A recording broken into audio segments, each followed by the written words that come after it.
Good evening, ladies and gentlemen, and welcome to a brand new episode of Friday Night WrestleCast. I'm your host, Richard Bailey Jr., and tonight I'm joined by Mr. Adam Vale. How's it going, Adam? Yes, for those listening, I'm holding up the Woken Matt Hardy shirt. Delete, delete, delete. It's going, man. It's going. Wrestling. A lot of wrestling going on in this world, all over the world. Some good, some really bad, some, whatever. But it's all enjoyable. It's good. Absolutely. Yeah, I agree. We're also joined by Miss Dana Abercrombie. How's it going, Dana? What's up? Control Alt Delete. Ah. Yes. So, but just to kick off this week's show, very briefly before I give the mic over to Dana, I just want to first and foremost, I want to give a shout out to Mr. Tony Polanco. I know today is his birthday, so Oh, jeez, that's right. 21. Yes. Awesome. Oh yeah. Hey, listen, I wish I could be 21 again. There you go. Yeah, I wish I could be 21, but no. Just wanted to give a shout out to Tony. I hope he enjoyed his day today. Definitely enjoyed it yesterday. Went out boozing. Oh yeah, I know all about that. The throwdown. He had some issues getting back home also, so that didn't sound fun. Boozing and What's say what? Boozing and what? boozing and cruising. Boozing and cruising. Yeah. Well, hope he had a great time, and stay tuned for Throwdown this weekend. Throw down your questions Sunday, and Throwdown next week. Yeah, and I also want to take a minute to say this. You know, I gotta say this at the very beginning. Definitely want to send. Well, we definitely want to send our condolences to everybody impacted by the event that took place earlier this week regarding the shooting at the high school. Never like to hear this type of stuff because it's a very rough situation. But yeah, I just want to definitely send our condolences, and I do believe that well, when Dana, you get into the news topics, there is one news story that is also connected to this as well. So yeah, just send our condolences to everybody affected. Yes, but Dana, so the mic is yours now. Feel free to let us know all of the topics that happened in news this week. All right. So first off, we want to just have our condolences go out to X-Pac, also known as Sean Waltman, who lost a relative during the Florida school shooting. So our condolences and our thoughts are with you, and this is a very tragic situation that definitely should have never happened. So yeah, he the person that he lost was the daughter of his mother's niece. She was only 14 years old. Her name was Gina Montel. Forgive me if I'm butchering this, but Montelato. So thoughts and prayers go out to them and the family. And this is, again, something that should have never occurred. So next we have WWE is trying to sign Rob Gronkowski to a contract. The news comes with his future so far is up in the air. And just before Super Bowl, it was reported that, no one would really be surprised if he retired. And directly after the Patriots lost to the Eagle, he was asked if retirement was on his mind, and he said he's evaluating his future over the offseason. And WWE is willing to offer a deal that's very similar to the offer that Ronda Rousey has. And Mojo Riley, who, as we all know, is his close friend, they appeared together during WrestleMania, I'm going to say last year. He was also in the NFL. Mojo. Yeah. So, he is saying that, it's not a matter of if, but that it's a matter of when. And so then he started to backpedal and say, like, he doesn't know. Maybe he spoke too soon. Then he started saying that he can't speak for him. But whatever he decides is going to be really interesting, especially if he does go into the WWE. But I find it weird because, it's been reported that his body is not in the best shape. He has torn ACL, a broken arm that became infected. He had at least 2 concussions and a series of back surgeries. So what exactly are they planning for him to do if he does do the WWE? So that'll be very interesting. I don't know. But Rich Swann, in shocking news, it was just announced that he has mutually agreed to leave the WWE, despite being cleared of domestic abuse charges. The former 205 Live star has been suspended since it was alleged that he put his wife in a headlock during a December dispute. The ex-WWE Cruiserweight champion is taken into custody on charges of false imprisonment, kidnapping, and misdemeanor domestic battery. But everything was dropped last month due to lack of evidence. Vince McMahon, however, has this zero tolerance policy over domestic abuse. And on his 27th birthday, which Rich Swann, released saying a statement saying that he's gone. He's gonna go and live his life out elsewhere. And we know that's BS. It's all about who you are, because Steve Austin had all kinds of issues. It all depends on who you are, and Rich Swann was nobody to him, so he let him go. This is very true. The majority of the WWE has domestic cases on them, so it's BS, as we said. WWE also announced that German MMA fighter Nikolai Salchow. I'm butchering this name. I'm really bad at names. I apologize. But he is officially signed and reported to the WWE Performance Center in Orlando. And that WWE is very happy to have him. He's a former MMA fighter with a very strong combat sports background. He's from Germany, Dusseldorf. He's 6 foot tall and weighs 231 pounds. And he holds, wow, he's a big boy. Yeah, he holds this. For 6. So you said Vince 6 or 6? 6-1 record in professional fights. Oh. And 3 of his wins come from first round knockouts.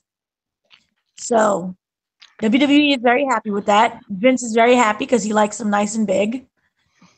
So we might have something for, I don't know, if Brock does stay, we might have something there.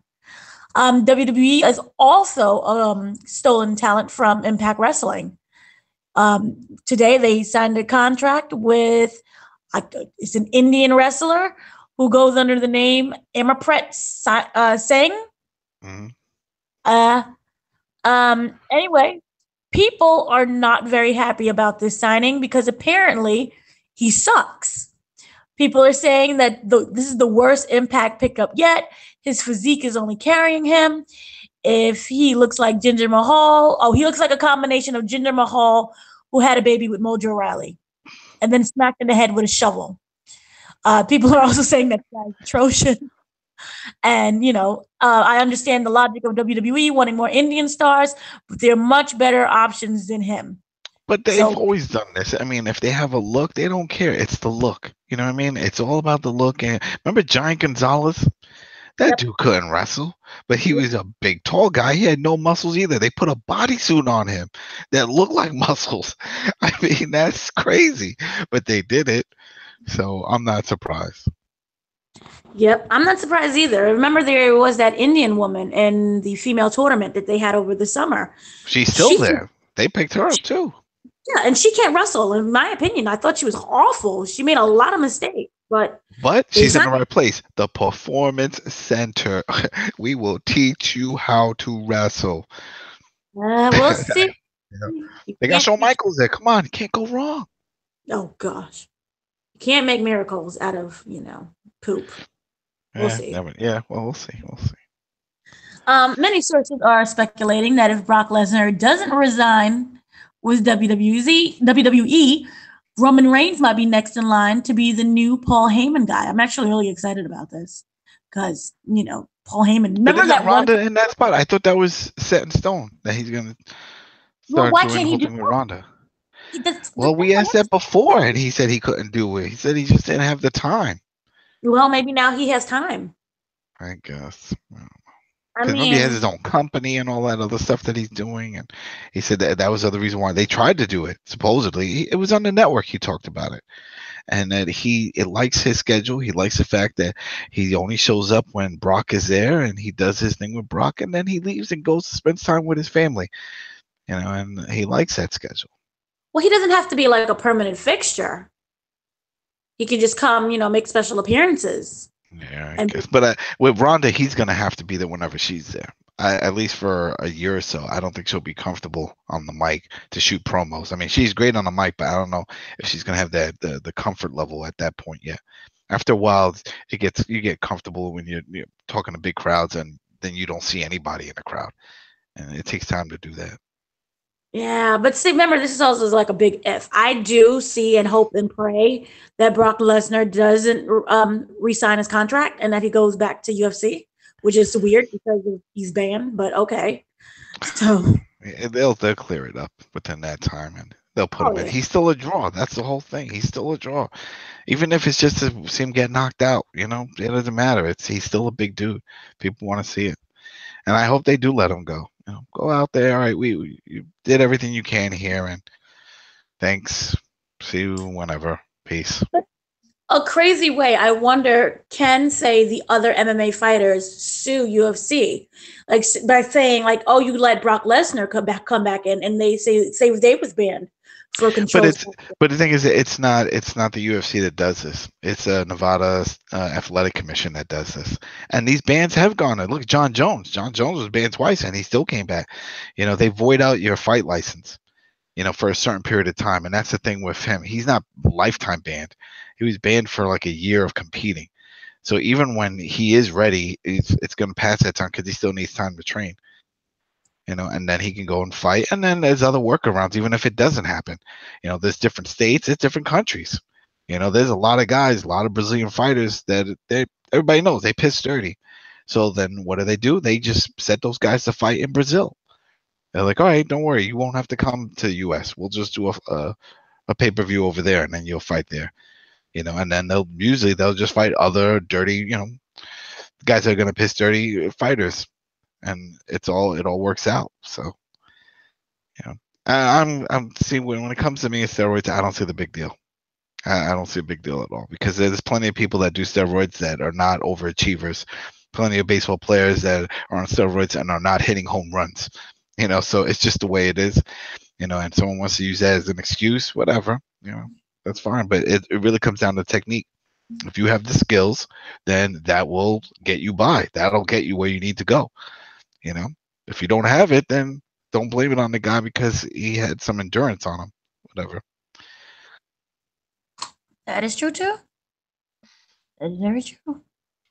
So also in an effort to cut back cost, WWE has not necessarily announced anyone who bought tickets to Backlash pay-per-view is noticing on their own because WWE didn't announce anything, which I find really odd.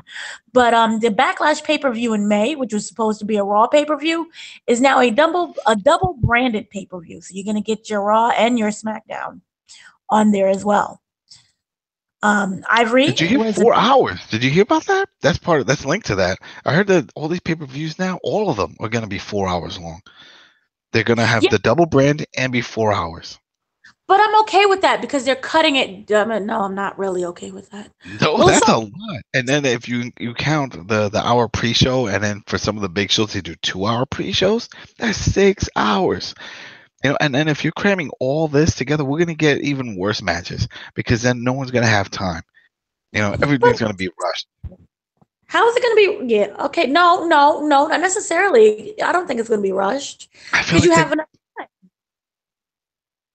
No, I just feel like if they're putting all that talent, think about it, they both have stacked talent, right? Raw is stacked, Smackdown is stacked, and you start putting all of these guys in one pay-per-view. Yeah, 4 hours sounds like a lot of time, but we know how they like to play these things out. They do the little backstage stuff. They do the vignettes. Always, before a big match, they do at least 10 minutes of just showing you the history of the feud, and then when the match finally starts, you look at the clock, you're like, oh, all right, 10 minutes and that's it. They're done because then we got to move on to the next thing. It's just it's gonna be a mess. I hope it works out, but I just feel like they just have so much talent, and it's gonna be hard for all of them to showcase, even in 4 hours. Well, then I'm starting to wonder, are we gonna see like mass wrestlers being laid off, being fired? I don't know. I don't know. I mean, they're picking up a lot of guys, but who knows the pricing that they're picking them up on. May not be as high as some of the guys that are there, but then look at Dolph Ziggler. Didn't he just get new contract of like $1 point something million? Yep. You know, he's getting paid, and what exactly is he doing? I mean, No. he's been a super mid carder for the longest. You know, but he's getting paid. He's getting paid, and he's cool with it. You know, and that's fine. You know, that's what he was making before 900K. That's beautiful money. Do it, but you know, it makes you wonder of how they're spending their money. If this dude is just in that spot and that's how much he's making, you know, I'm sure there's plenty of guys above him that are making even more that aren't really doing much. So, hey, Brock Lesnar. There you go. You know, but they felt that he's a star. You know, they wanted a big star. They wanted a big monster as their big new boss leader type, and that's the guy. You know, he's the Matanza. You know, he's a big thing. So whatever. But yeah, 4 hours and for every pay-per-view, I mean, I don't know. It's going to be tough, especially when it's all those matches and stuff. That's a lot of jumping around. They're going to do the same thing like they did when they used to do this before, where they would switch the announce table. You remember the announcers had to come out because they knew the storylines and what was going on. And then now you're throwing a lot in front of the viewers. You know, I don't know if it's split up like it used to be, but I knew back in the day. I mean, even some of us now that just watch Raw and don't really care about SmackDown. You know, so when this is going on and they're going to be flip-flopping, all right, this is a Raw Max, that's a SmackDown Max, this is a Raw Max. Some people are going to be like, well, I guess this is my bathroom break because I don't follow that brand and I don't care about the storylines and all that. So it's just going to be, I don't know, too much all over the place. I see why they're doing it because I guess it's not making enough money, or maybe some of the pay-per-views are not getting the best ratings or whatever they're having, because I mean most of them are on a network. I'm not sure. I'm sure they check the viewership, but it has to be tricky because it's all subscription based. You know, so it definitely has to do with that, because I would think if both brands were doing well with their individual pay-per-views, we wouldn't be talking about this. They would be like, hey, it's not broke, so don't fix, leave it alone. I also do feel that they're trying to get their network numbers up. So if you have everyone together, then you're like saying, oh, well, just because I don't follow Raw, I have to now watch the pay-per-view because they're all, together. So. Man, I don't know. You know, it's tough with that whole network thing because, I mean, for me, I think it's a great deal. I mean, for all the content, you're getting all the pay-per-views included. You know what I mean? And all the main. I don't watch all the reality stuff, but I do like the discussions, like the Table for Three, and I do like NXT 205, all that stuff. The tournaments they do. It's a great value, you know. And if people are still not sold on it, I don't know if this is going to change anything. You know, okay, so each pay-per-view now is longer. Okay, that's what? So you're saying that more time means more bang for your buck? I mean, they're already getting a lot. Right now, they can go on there and watch, all these amazing matches, from WCW and from the WWE's past and stuff, and ECW. Come on now. There's content for days on there. You could just type in a wrestler's name and just see all his matches. I could type in Sabu right now and see some amazing matches. So if people can't enjoy that and don't think they're getting their money's worth, then they're not getting anybody else's money, because I think it's a great value for everything that you get. That is true. And they also just added the WrestleMania 24 special, and it's really nice. You know what's funny? With Ivory being announced in the Hall of Fame, and they brought up the fact that she wrestled in Glow, which they never did before, but they did this time. And I'm like, what do they get out of that? And the only thing I could think of is that maybe they're trying to work out a deal to get that back catalog of Glow to put that on the network. Because that's not on Netflix. Netflix only has the documentary and then their new Glow type series. But the actual matches and stuff like that from Glow, it was only on for like 2 years or something. I don't know who has rights to that. I thought they was trying to jump on the whole bandwagon of because it just won a whole bunch of awards. But I can see. Yeah, but no, you would think so, but it just doesn't help them in any way. You know what I mean? She's not an active wrestler, so it doesn't do anything. She was in the WWE for a long time, so that's more than what she did in Glow. So when they said that, I just felt like, maybe you're planning something. You're just saying, hey, by the way, now we just picked up Glow. You remember Ivory? We just put in the Hall of Fame. Go watch all her matches when she was in Glow and versus Big Bad Voodoo Mama and the whole thing. I don't know, but I have a feeling there's going to be something with that. Yeah. So yeah, I would like that. That would be really great, though. That would be fun.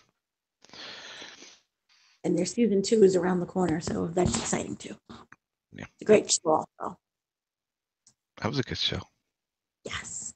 So, Goldberg is rumored to be competing at WrestleMania 34, entering the Andre the Giant Memorial Battle Royal, which I don't know why. I liked him as being an actor. He was like on The Flash, and he's, being free and doing parts. So, but they're going to bring him back. And Sasha Banks and Bayley is planned for WrestleMania 34. Sasha is expected to be turn heel on Bayley at the Elimination Chamber, which was something that I know I really wanted because I'm sick and tired of them together. Well, if you think about it, Bayley needs this more. Bayley needs that whole character change. Yeah. Because it's going nowhere. I mean, this isn't working for him. So if anybody needs to really go, I mean, yeah, Sasha's a great heel. We know she can do that part. But why don't they just both turn heel and just like hate on themselves and then hate on other people? And then I think it'd be funny. But they definitely Bayley needs a character change. He needs to do something. You can only be 12 for a certain time. If anyone cares, on his podcast, Booker T and Corey Grave revealed that their beef that no one really cared about was just to work to get the fans riled up. Don't believe that either, but whatever. Keep going. Impact Wrestling has revealed their plans to broadcast their Saturday, April 7th event at the Sugar Mill in New Orleans as part of WrestleCon, which is kind of good. I would like WrestleCon to be available. It's going to be live on their Twitch account. Talent confirmed for the event includes Austin Aries, Alberto Del Rio, which is now Alberto El Patron. I don't know why they even announce their talent. Their talent flip-flop every week. People come, people go, people come, people go. How dare they say that? They should just say, you know what? Impact's going to be there. Wrestlers to be announced. That's what they should say. And when are they announced? The day of. Once you get your ticket, sucker, go in, and you're going to definitely see a wrestler in the ring. There's no guarantee who it is because there's people that sign and a few weeks later are gone. So. That is true. But they did open their mouths and they did say Austin Aries, Alberto Del Rio, which is now Alberto El Patron. Mm-hmm. Did I say El Patron? Yeah, it's El Patron. Okay. That's his name. Eli Drake, Eddie Edwards, Matt Goodell, Moose, Trevor Lee, Caleb Conley, Teddy Hart, Ali Tana, Valerie, LAX, and more. So whoever. Well, I can tell you who's not going to be there. Johnny Impact, because he'll be doing Lucha Underground. Mm-hmm. And I'm pretty sure Sami Callihan also is still with Lucha Underground. He's going to be doing stuff. So, yeah. Oh, and Cage also says Cage is also full time with Lucha Underground. So he's not going to be part of that. Yeah, you know who else won't be there? Rey Mysterio, because he has that match with Justin Liger coming up. Justin Liger. Yeah. That's it for my report. Take it away. Ding, ding. Stop the fight! Stop the fight! I miss those days. I miss when the managers actually played a part besides just disrupting, just throwing a towel. Stop the fight! He's not ready. He's not ready. I want something like that. We're never gonna see it though. Well, maybe you'll at least get it on commentary. Let's get a JR with his commentary on that stuff. You know what would be cool? I don't know if you guys seen when the Young Bucks, their new thing, they do a lot of spots, but not all of them are high spots. Some are just funny spots. And one of them that they do is where they're both in like a Boston Crab or a sharpshooter in the ring by the opposing tag team. And when one is about to tap and put his hand down, the other one, while he's in the Boston Crab position, grabs the brother's hand, holding it so that way it doesn't touch the mat. So he's fighting to hold it while the guy wants to tap, and he's like, no. And I think they should do that with managers throwing in the towel. Guys on the mat, and then the manager's about to throw a towel, and if they can time it right, they throw the towel, and then the guy gets up and grabs the towel, and throws it back out of the ring. I think that'd be funny. Yeah, it would be funny. Yeah, that's it. All right, so thank you for the recap, Dana, of all the news from this week. So now wait, you forgot one more news. The Kurt Angle news. About that match that he's supposed to have at WrestleMania that they're thinking of with what is it? Is it with John Cena? No, Rollins. Seth Rollins. Oh, so in other words, that'll be Kurt Angle's last match, wrestling with Seth Rollins. Of course, he's going to take him out. He's gonna take him out like he did Sting, or maybe Sting will come and help him out. But like, don't worry, I got you. I know how this guy works. He hurts people. Yeah, that's possible. That's possible. Damn, put Sting in that battle royal. If you're going to bring back Goldberg for something silly like that, Sting could do that. He can go in there. But isn't his neck is fused or something? It don't matter. He don't have to take any bumps. He could beat everybody. Throw everybody will win it. He never has to take any kind of bump. He doesn't have to go over the top or anything. Just have him win something. How do you have a legend like that show up and not win anything? Yeah, well, he lost. He had 2 matches, then he lost them both. Yeah, and then he had that injury. Then he had that injury, and it's like, man, what could have been? More losses. That's all I see. But still, what could have been? We could have had that Undertaker match. Yeah, I really wanted to see that match. They had so many opportunities. They could have done that, but think about it. Undertaker 4-way. Undertaker, Sting, Bray Wyatt, Woken Matt Hardy. That would have been awesome. Well, and an Inferno match. What? With alligators. Yes. With barbed wire. Mick Foley comes down from the rafters. Yep. That's my dream. Remember, technically he's making a lot of appearances, and he's going to be at WrestleCon.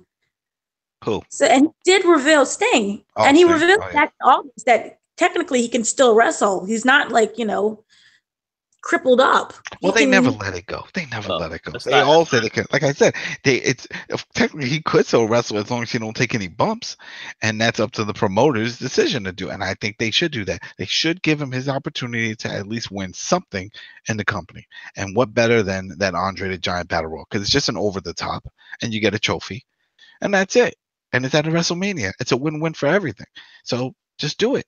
So then that way you could slap something on. It's like, man, remember when Sting showed up? Yeah, he had this money. Hey, boy, he did win that Battle Royal at WrestleMania. I saw that too. And then I went to the party. But you know what? That was awesome. He won. Oh, yeah, that's true. I mean, that could happen. That would be great. Yeah. Think about it. All right, so what's the point of Goldberg in there, though? Like what? He's going to win? He already won the Universal Championship. This is actually lower than that. Don't you want people to remember you as this champion with this great match against Brock, which was pretty good, or getting tossed over the top by, like, I don't know, Cesaro or somebody? Well, here's the thing. Why not also bring in now? Hulk Hogan has been on like this apology tour recently. They said they're never bringing him back. They said they have no. But he even recruited Ric Flair. And he had like Ric Flair there, and he's all crying and whatnot. And Hogan's like, yeah, I'm ready. I'm ready to come back. And Ric Flair's like, yeah, he's ready, guys. He's ready. Nope. You know why? Because they got John Cena. John Cena's the new Hogan. He's the one selling the t-shirts and the toys and all that stuff. He's the one that kids like now. Remember the never give up slogan? That's the same as, say your prayers, eat your vitamins, don't beat your mom and your dad. It's all that. It's all the same. You know what I mean? It's like John Cena is the future. When it comes to that, super connected to the kids and the youth. He'll never go heel. It'll always work out for him. And that's it. Hogan, he's in the past. He screwed up. There's too much link to him. The lawsuit and the Gawker tapes and all that stuff. That's, not to mention all the other stuff that he said on those other tapes. It's just too much. It's too much. But like, man, if they won't take Rick Swan back, they're definitely not taking Hogan. Oh, come on now. You can't use that. I know that's a joke. But the whole point is he's done too much. That it's too tainted right now. I agree. It's like stinky meat. It's like, yeah, you're really hungry. It could taste good, but you're not taking that chance. Don't want to get sick. And they don't want to get sick. They don't need them coming up in TMZ. Oh, look, WWE now is supporting people that do this and that and say these things. Look, he just brought back Hogan. Because a media outlet would bring that up. Well, that WWE just got in trouble. Their PR, whoever was running their PR, retweeted a link from Breitbart. So nice. There you go. Yeah. See, that's how you do it. Yeah. That's how you do it. You got to be careful, And this is the thing I don't get with all these people retweeting and doing this on social media. Why do you do it? Why do you do it? Why? It's so obvious. You're linked. Everyone sees everything. Even if you think, well, nobody cares much about me. It don't matter. It's where you work. You know what I mean? It's like you just can't do it. I'm very cautious with stuff. You see, I never advertise my Twitter. I never say, hey, follow me on Twitter. Don't follow me on Twitter. Don't do it. Don't do it. I'm not even going to make believe I'm teasing. I'm not even going to say my damn Twitter. Don't do it. It's not worth it. Go move on to something else because it's just nothing but headaches. Because you're always going to say something or retweet something that somebody don't like. That's just the way it is. That's true.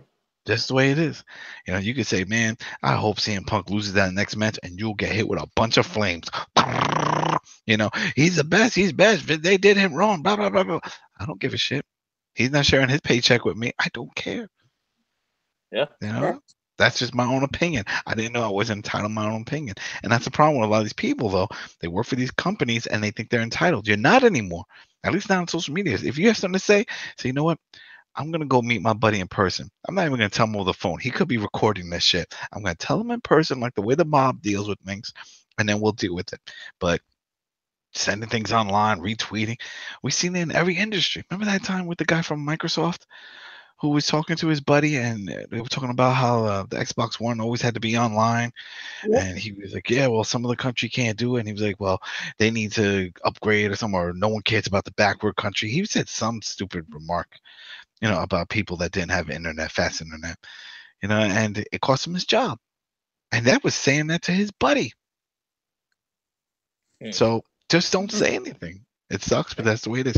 They got to take the office mentality.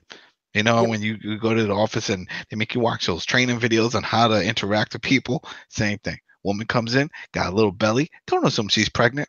Don't say congratulations. Just look forward, smile, and then walk away. Or don't say anything at all. That's it. Don't say anything at all. Yeah. Especially now. Don't say anything at all right now. Don't say anything at all. This is a bad time. Bad time. That is true. And quickly, Ric Flair was recently in trouble.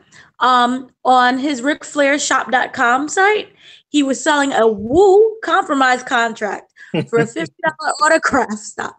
Now, this is what the contract read.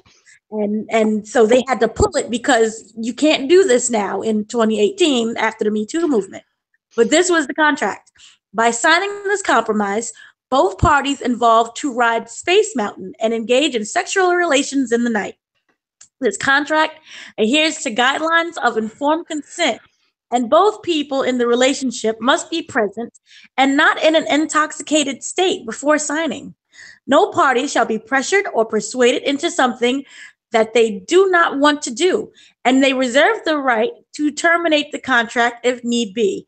This contract has the signed and sealed approval of the Nature Boy Ric Flair, who has taken many women for a ride on Space Mountain and has the utmost respect for women. So he's in hot water for that contract. I just want to ask one question. I thought, well, just for clarification purposes, I thought that Ric Flair stopped drinking because it don't sound like he has stopped if he put together this type of contract. You can be intoxicated with just his presence. It's whoever's trying to market him. Whoever is trying to market and make money with his name is coming up with this crap. Yeah. So they're very mad. He's upset. People are upset. It's just not a good situation. Yeah, it is. All right, well, we'll see what happens. Let's shift gears and get into this Monday Night Raw discussion because there's a couple things I do have to say about this. I'm pretty sure y'all have some stuff to say as well. So I want to start off by asking you, Dana, what did you like and didn't like about Monday Night Raw this past week? Braun. Everything that Braun did. Man, what are they trying to do with him? Really? What kind of monster grabs? Come on now. It just doesn't make sense. Cello? Really? You're going to give him a cello? You're trying to make sense because he's a big monster and that's his version of a guitar? Oh, my Lord. See, You're too serious. This was the funniest thing. And That's even the on thing. He's a monster. Monster's not supposed to be funny. I'm supposed to be Monster's scared of the funny. monster. You go to the woods, I don't want to know there's a cuddly monster. The monster means he's scary. He goes, roar. He grabs you, No, he eats you. And that's what this dude is supposed to be doing. Don't have him come out with this damn, cello and be like, I'm going to play a song, blah, blah, blah. No, shut up. Shut no. up. Just He's come all out about, with your growling scream and beat that dude up. That's all I want to see. That's all I want nope. to see. You can come get these hands, because no. See, come get these. Look, see, and that's what's going on with Rusev. The Rusev thing. It's too much comedy into these badass dudes. There's a place and there's a character for it, and these big dudes don't need it. They're over already. They don't need it.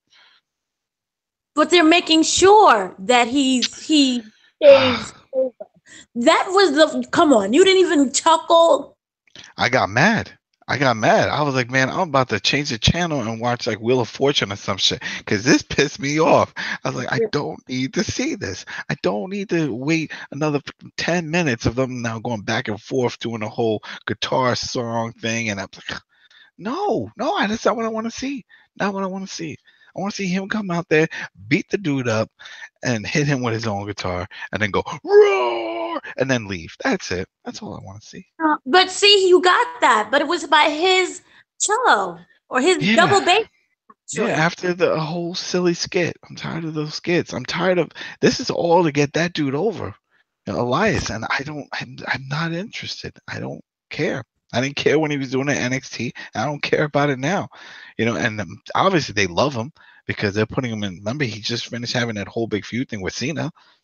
And they were doing all that. Remember the Christmas? Was it the Christmas one? Where they started singing Christmas songs and stuff in the ring? Yeah. I'm but like, see, man. I think that they're making him more three-dimensional. They're showing that, yes, he's funny. I don't want him to be funny. See, there you go. Yes, he's funny. We just said that about the New Day. Why does everybody gotta be funny? Bret Hart wasn't funny. He was never funny. We all like Bret. Brock Lesnar's never been funny. People like Brock. Brock coming in. Undertaker's never been funny. Undertaker never came out with a little Halloween costume. No. Brock and Angle worked some really good skits together. Angle tries to be funny. They do the whole thing with Angle to be funny, but and so did they did the whole thing with Brock. They had Brock in this cowboy get up thing. What? This was like a long time ago, back when Brock had personality. Fake news. Don't remember that. Didn't happen. Angle was there with the milk, and it was like this little buddy thing, and it worked. So the thing with Strowman, they're showing like, hey, he can be really strong and crazy and beat you, and he randomly, and then he can be really funny. So then you know what that does though? That makes him a baby face. So you're saying he deserves to be a baby face? No, what I'm saying is it's nice to see characters evolve. That's evolving into a babyface. If you're getting the crowd to like you and cheer you and laugh, as babyface. That's it. That people just say there's nothing you could do about that. They're putting him in that spot. Who was it recently that they complained about it and they didn't like the fact that everybody kept cheering him and stuff? Damn. With his song, and they kept cutting it. The guy who goes 10. Ty Dillinger. Was it him? Yeah, maybe it was him. There you go. Yeah. There you go. So that's the thing. It's like they want him to be the baby face. But then if he's always feuding Roman Reigns and doing that whole thing, then they're both baby faces. It doesn't make sense. He's supposed to be the bad guy. I mean, Kane is out of commission. Kane was a bad guy. So then now it's supposed to be the monster. That's why he's a monster. Monsters, like I said, are supposed to scare you and eat you and beat you up. And I don't want him doing little cutesy joke things. No. No. I don't know. No. Then change his name. He's not a monster anymore. Not a monster. So I still kill you. So but he's gonna joke about it. He's gonna joke. He's gonna say, I'm gonna kill you, but that's a joke. Nope. Okay, look, it's kind of like Freddy. You know how Freddy kills you, but he's still joking throughout the whole process? You're still scared of Freddy, but you laugh. Then that's like Doink the Clown. No, I don't want that. I don't want that from Braun. You know who sort of gets on that? He's the borderline of all that? Bray Wyatt. because Bray Wyatt will say some craziness and then he'll get on it, and then he has a song and the Fireflies, everybody likes him. Then he does something to get the pop of the crowd. Yay, spider walk, a whole thing. But he's still a bad guy. We all know he's a bad guy. Bray Wyatt was Sister Abigail. So if he can be Sister Abigail, Braun can run around. We have yet to see Sister Abigail. I want to see Sister Abigail. When they do that, then I'll be like, okay, but Sister Abigail could be Rosemary. They could bring Rosemary from Impact. She could be a good Sister Abigail. You know good and well that they're going to make Bray Sister Abigail. Oh, man. You saw the photos. You saw the promo. But they squashed it. That's because they were like, you know what? This is a bad idea. Let's not go forward with this. So they're going to go in a new direction. And the fact that they killed it off like that, out of sight, out of mind, and I think that's why. We're going to eventually see it, well, but then they're going to do it right. The fans hated it, but because they reacted so well to Braun and his big instrument that, we might end up seeing more of this. Oh, man. Where can I put do they have a Yelp so I can put like a bad review for these segments? Because that's what I want. I want to put like thumbs down on these type of things because that's not what I want to see. You can email the suggestion box. I will email the suggestion box. Thank you. That's what I want to do because I don't need to see this. Nope. But yeah, for me, unlike him, I loved it. I thought it was great. I'm so confused by the 7-man elimination chamber.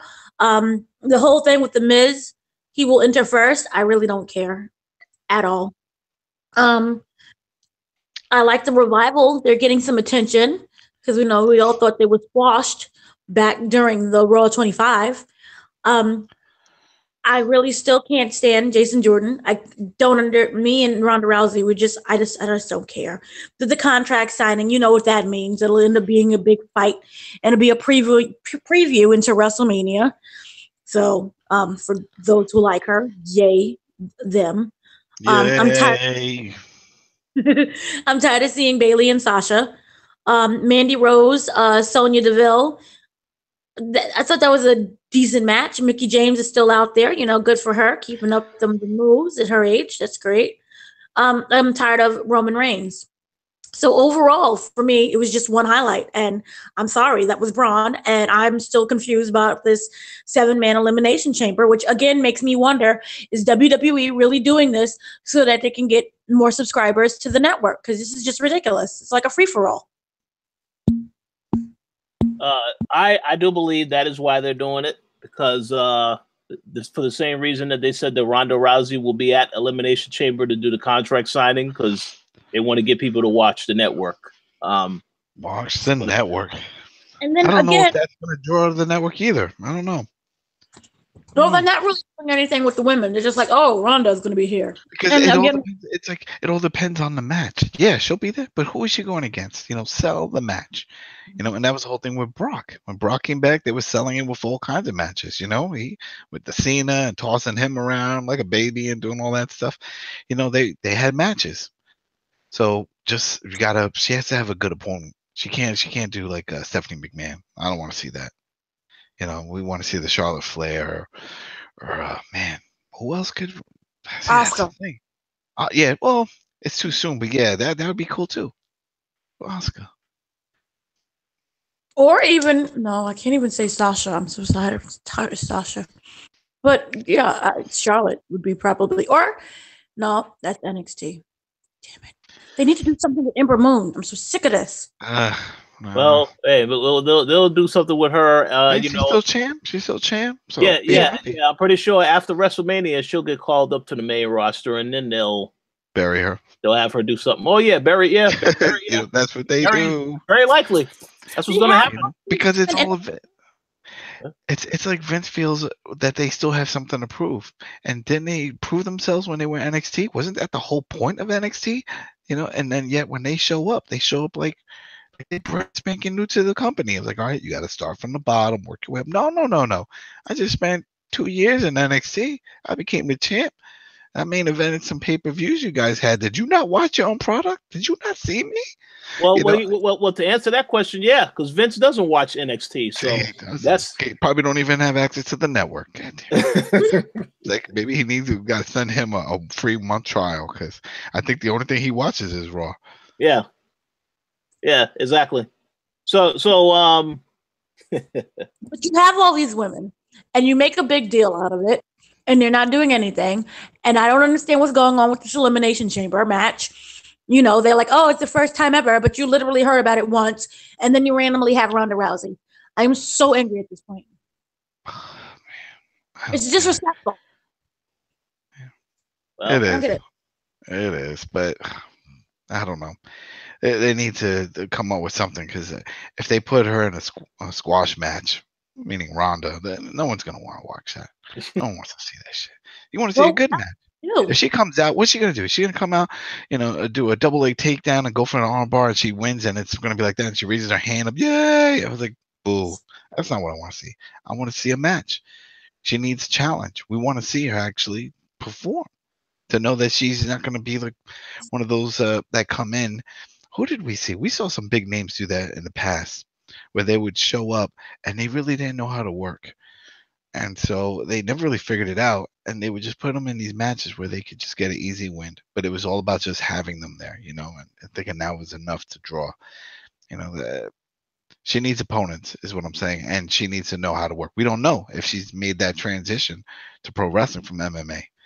We know she knows the movements and all that. We see it with Shayna Baszler. It's working out great, but we just got to see. Wait and see. But usually that transition works. Remember Ken Shamrock? That worked out for Ken. See, even if she was to fight Shayna, then that would be something there. They have chemistry together. Yeah. Oh, yeah. Together. And Shayna knows what she's doing. I freaking love this woman. Yeah. Shayna, she's good. Yeah. Because she wants it. And that's the thing. And that's why I don't understand why you're all upset about Ronda. Ronda wants this. She's a fan of the sport. She knows what she's getting into. It's not like, all right, now you got to go and you got to shoot this promo. What's a promo? No, she knows what that is. She knows what she's doing. She's ready to sell the fight. Just she has to get ready to get put into a fight and find somebody worth fighting and doing a match and a feud and hopefully a long one. If they start feeding her people, they just don't have the roster to do that. You could do that with the men all you want and build up like another Goldberg, and they already did with Asuka. But you can't keep doing that. You can't have somebody else come and say, all right, you're going to start winning all these matches. We're just going to feed you. No, you can't do that. She needs to go in there and have some good matches. Talent that they have now, I don't see what they're going to do with her. I just don't get it. Well, she's on Raw, so it's either going to be Nia Jax, Asuka. Hell, we don't know. She might end up hurting people like Punk. Who knows? We don't know. She might come and bring the strong style and not know how to hold back. That's a transition. I remember CM Punk, it was like last year, whatever, when he was talking about his training, and he said the hardest thing that he's trying to figure out, especially when it comes to ground and pound and stuff, is to actually pound. He's so used to holding back, and not going full force on his punches and on his elbow strikes, that he had to get that out of psyche. No, I'm supposed to, with all my might, throw my elbow into this dude's face. And it took some time. So I can imagine that it's going to be hard on the reverse end. Okay, you're all worked up. You just pick them. Let's say the person goes stiff a little bit. Because remember, that happened with Ken Shamrock and I want to say Bob Holly again, because Bob is a prick. And they had their first match.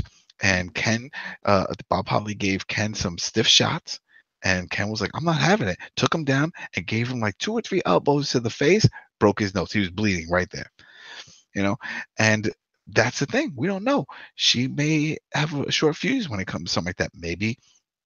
We don't know these girls personally. What if there is a female in that locker room that is like a Bob Holly, who says, you know what? I don't care she was an MMA champ. I don't care that. This is my world. Now I'm going to show how to get her into some stiff headlocks, try to get her into some weird submission to put some pressure on her. Oh, you can't take it. You can't take a Boston crab. You're not used to that, and she may say, you know what, bitch? And then just, oh my God, you just knocked her filling out. We don't know. We don't know, but it'll be fun to see. I just hope it works out. So you should be excited. I don't get it. You're excited for Shayna, but not Ronda. What's wrong with you? Dead inside when it comes to Ronda. Oh no. I just don't see it. My thing is this. Yeah, she'd be great and wonderful, but who in the world is she going to face? WWE is a mess right now when it comes to, planning things out and actually having great direction. NXT, I would be right on board with it, but it's Raw. So, and Vince still runs Raw. Well, if they go with the original plan, what was it, a mixed tag match? Then they can do something like that, But we're talking about. Yeah, I mean, they said that she's going to pop up on Raw, and they're already going to start talking about matches, and she's doing full time, remember? So she's going to be around. So they got to have somebody say, all right, who wants to be the first to feud with her? I can only see. Sure some people will there's probably got to be some girls that are like, yeah, I want to do it, and other people are like, no, I don't want to be that one because I'm going to be the stepping stone. I don't want to be a Dolph Ziggler. And that's what happened with Shinsuke, remember? He would come out talking all this stuff about saying, oh, Shinsuke, nobody should get. Next, he lost every match. I don't think he won one single damn match against him. Maybe he did. But the ones that they kept highlighting, it was all Shinsuke. Yeah. So whoever is that first has to know that they're going to be on their back for most of those matches. Who wants to take that? Who wants to take that role? I can only say Charlotte. Oh, no, Charlotte's the main attraction. Charlotte should be the one that's going against her at Mania. I mean, we're talking about somebody that's going to travel and house shows and do the whole thing and then just build that chemistry. Who's going to be that girl? Because it can't be someone that's green. It's got to be somebody experienced. Because that's the only way she's going to work. Yeah, Sasha. I could see Sasha doing it. I could even see Bailey. Bailey. But the thing, they would have to change Bailey. I don't want her to with that little 12-year-old gimmick. They have to make her at least 26. Man, right in my mind, it's just like this flush just came in my head where, Ronda walks backstage and Bailey comes up, hey, I'm a big fan of yours, isn't that? Go shake your hand. And then Ronda looks at her and just smacks her so hard that her little bun just falls right off, like the scrunchie goes, woof, and then her hair's down. And then she stares at him and it's like, now you look like a wrestler. And she walks away, and then that wakes Bailey up. And then now Bailey comes out and like, belly bomb, and gets all badass. And it was all from that one slap from Ronda. There you go. Damn, I should be writing this shit. You should be. Or crazy, maybe Mickey. Yeah, she's like old as beans, but she has a lot behind her. Yeah. No, you know what? Yeah, there you go. Perfect. Yeah, no. Mickey, she fits that. She could teach her a lot in the ring. Yeah, no, that works. There you go. Let me write that down. And also WWE. I picked out the match for Ronda Rousey. There we go. Let's see if they reply back. P.S. Go Patriots. XFL for life.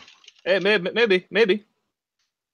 Wait, hold on. So Adam, you already were talking. Let me know what you liked and disliked about Monday Night Raw. We already know that you disliked the Braun Strowman segment. He loved. Yeah, no, that pissed me off. I don't know. I mean, that the qualifying match, the main event, the qualifying match to get into that spot, the one with that had Matt Hardy and everybody in there, that threw me off because I know they added Seth and they were like, oh yeah, he's gonna be. But once they threw him in, I knew he was gonna be in the chamber. Once they made that addition, that change, I'm like, you just ruined your main event. You just told us the outcome. WWE does not do underdog stories that lead to the underdog not doing anything. They always make it. You know what I mean? It's like, it would have been, they don't pull a Tommy Dreamer. You know what I mean? Where the whole point of the character is to always dream of a title and never get it. They don't do that. They always build up and you get it. When Rey Mysterio was going against the Giants, remember he was doing big show matches and all the big guys and Kane and everything. And they're like, oh, he's never going to win the championship. And he did. Beat Batista. He did it. Why? Why did he do it? Why couldn't you just squash him and just be like the wake-up call? No, it's not happening. There's no happy endings all the time here in WWE. But that's not how it works. Not how it works. So once they announced that he was going to be in, I'm like, there you go. I mean, they threw the curveball adding all the other people, but still, I knew he was going to be in it. And that sucked because, we're like, oh, Finn. We want Finn in there. You know, when I figured Matt Hardy, Woken Matt Hardy wasn't going to be in there, only because I still feel that they're building it with him and Bray. They have to do a final deletion. They have to do something. So, I mean, I want to see that. Get that going, you know, the show. Yes. That's right. Oh, I can't wait. Can't wait, you know, but that was it. I mean, that was it. That was the worst and the best part of it because it ended but it was a decent match. You know, they're all quality guys. That's the thing. They're all quality guys. You know, but they just gave away the ending once they did that. You know, and then the worst part was the Elias. I just don't like the Elias thing. Braun should just went out there, roar, just smashed him up, and then left. And like, why'd you do that? And he could have just been, 'cause I can. There you go. I should write that down. 'Cause he can. Put that on the T-shirt. Thank you. That's a good note. That's good notes. That's it. Definitely That's take it. those notes. I don't want happy all the time. What is this happy shit? See, Dana, you're the problem. You like this. They listen to this and they hear like, well, Dana likes her. We want that female demographic. No. Well, here's the thing. So yeah, that's what you liked and didn't like about the show. I personally was totally fine with the Braun Strowman segment because the thing about it is that if you saw when they had him in the mixed match challenge and the whole back and forth he had with Alexa Bliss, he was already, you know, playing to the crowd, you know, kind of like, as you would say, a baby face. So when I saw that, I wasn't surprised because I said, well, yeah, I already saw him have that. But that's you and like 4 other people that watch that match. We don't all need to see that. Come on now. We don't need to see that.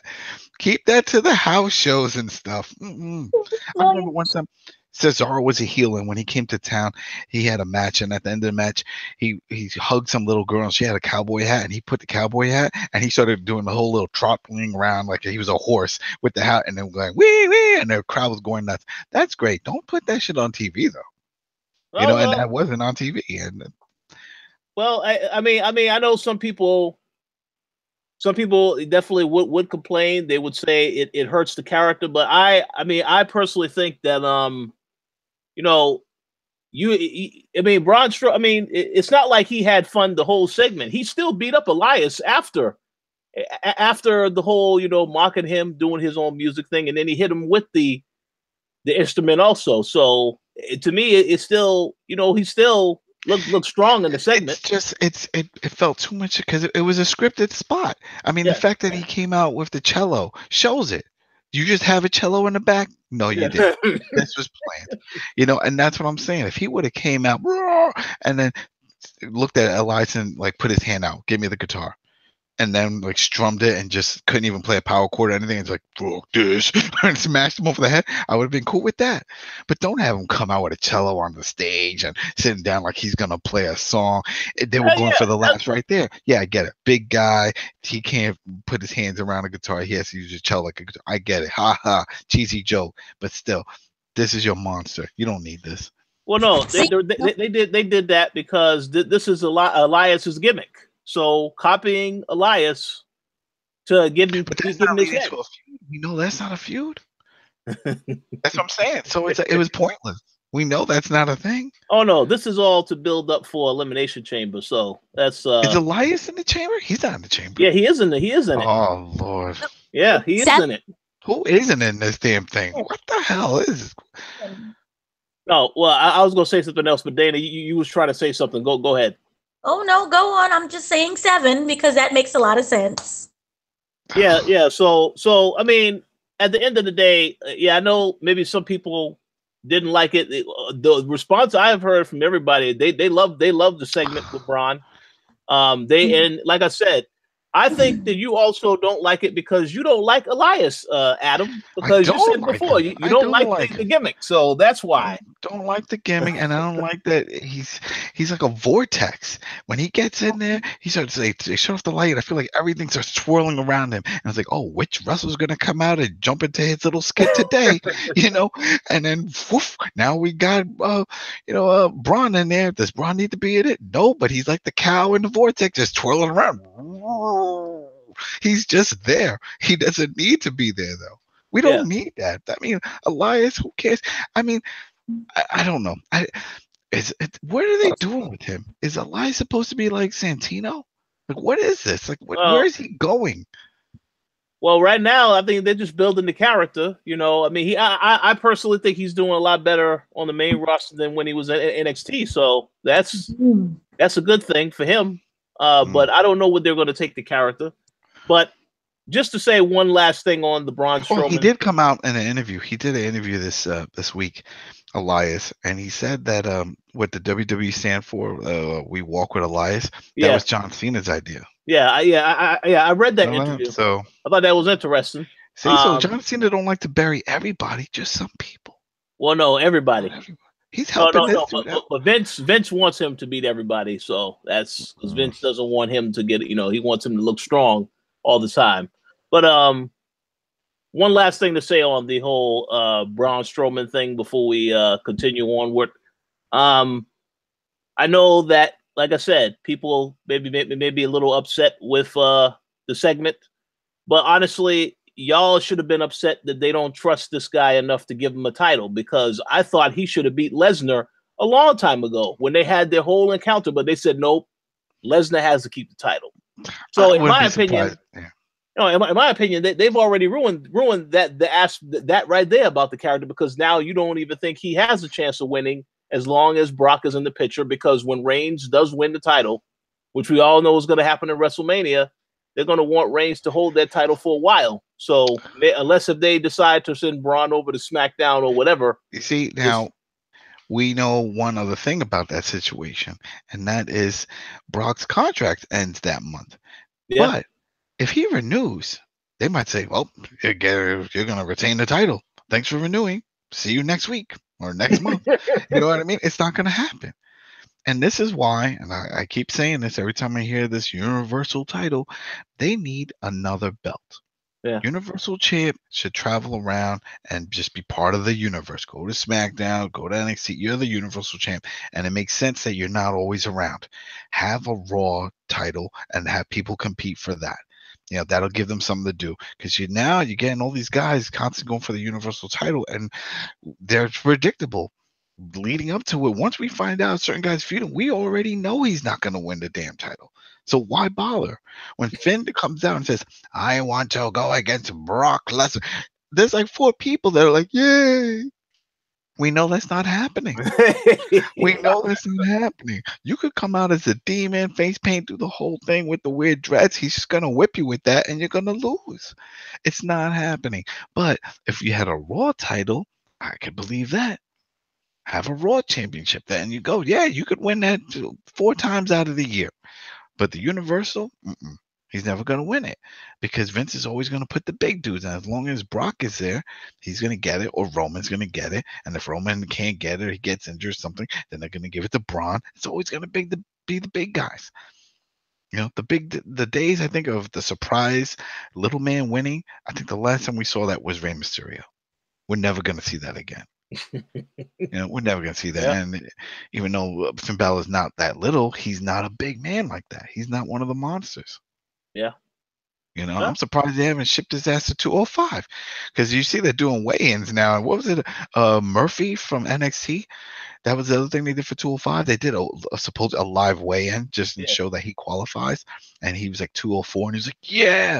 And I'm like thinking about all the other guys on the roster. I'm like, yo, Finn, come on, I think you can do this too. There's a few people that could hit this number. Let's fill up this roster, because this cruiserweight belt is more attainable than you trying to win that Universal. So I figured eventually that I guess is going to be the backup plan. If they decide to send him there, but I don't know what they're doing with this guy anymore. We'll see what happens. I'm just glad that Triple H has 205 now, and I have all the faith in him. And so far, from what I've seen, it's amazing. I love all these new matches. I love the fact they're changing up the roster and they're putting things together, and they're getting rid of all the BS little gimmicks, and it's all about the in-ring performance, and that's great. And if that keeps up, put everybody there. Everybody that's smaller guys that aren't going to get the shot on Raw because it's Vince's thing and he likes a big man, then put him there. We know that he loves, Triple H loves Finn Balor. Put him on 205. Give him the championship belt. Yeah. There you go. Well, I know I know everyone else is probably wouldn't like that, but I mean, I guess it all depends how 205 looks within the next couple months. Those people aren't realists then, and they haven't been watching the product. Because if they have, then they know he has no shot. Come on now. Oh yeah, hell no. He definitely got a shot. Oh, he has a shot. If they want to surprise people and have him win the Elimination Chamber, then yeah, that would be shocking for sure. The only way I could have ever seen Finn win that title is if he did a no DQ match and he had the club come out and help, and they tag team him, and then when all else fails and as they're doing it, Kenny Omega comes out and he helps, and then Cody comes out, then the Young Bucks come out, then next you know the whole Bullet Club come out and they all start beating on him, and then when he's laid out they all get on top, and then they make sure that Finn is sitting on top of the whole group like a pyramid with his hands up, and then the ref who's also part of the club comes out and says 1, 2, 3, points up as Finn, and then there you go. That's how you give him the title. Now let me write that down. Get everybody from Bullet Club. Put a match with Finn and Brock. Right. Well, hey, well, we'll see what happens. But one last thing I will say about Monday Night Raw, because we have to move on to SmackDown, is I also don't really understand the logic behind this 7-man Elimination Chamber match. When you had Finn and Rollins do the pin at the same time, I was like, oh, here we go with this BS. Because honestly, both of those guys should have been in it already. The only reason why Rollins is in it is because he can't be in that tag match with Jason Jordan. So I don't know why. Tag team partners. Oh, yeah. Yeah. So as far as it being a qualifier match, I mean, we already knew, before Seth Rollins was a part of the match, I already knew Finn Balor was going to win that match. But then when they had added Rollins, then okay, I guess they decided to take that approach because Rollins should have had a qualifying match well before any of those other matches. So it didn't really make sense. But I get why they're trying to spice it up because they're like that's what they do. They try to change things up, but it doesn't do much to the match. It just adds more bodies. And the other thing that pissed me off that I really don't like, telling us who's going to be the first and who's going to be the last. The whole point of that match is not knowing who's going to be what. That's true. I mean, that was the whole thing. That's why everybody likes the Royal Rumble. You never know who's going to come out. You don't know who's number 1, number 4. If you start telling everybody their numbers beforehand, no one's going to give a shit. They're like, oh, man, where's the surprise? We all know ties.